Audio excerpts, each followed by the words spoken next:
Chocolate and Cheese, Series 3, Chapter 24, Battery, Part 2. Read by Zane Carnie.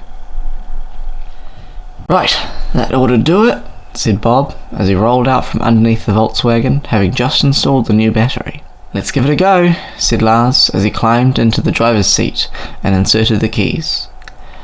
Here goes, he whispered quietly. Lars turned the keys, and the car groaned a deep, long groan, before roaring into life. Hey, shouted Bob. Hey, that's what we like to hear, said Lars, excitedly, as he hopped out of the car. Now, let's run it for a few minutes, then you can jump in and be away, said Bob. Sounds great. I'll go grab my bag, said Lars, as he ran off into the other room. So you got that old junk mended? Said Sarah, as Lars entered the lounge from the garage.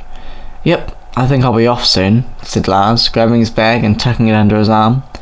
Well, I'll walk you back out to the garage then, said Sarah, leading him back towards the garage.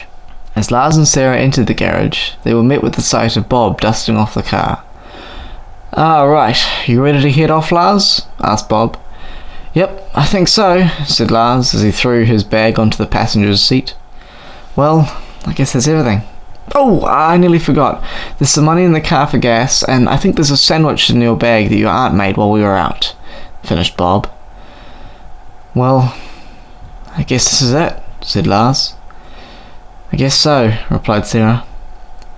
Thank you both so much for this and for everything, said Lars. You're welcome.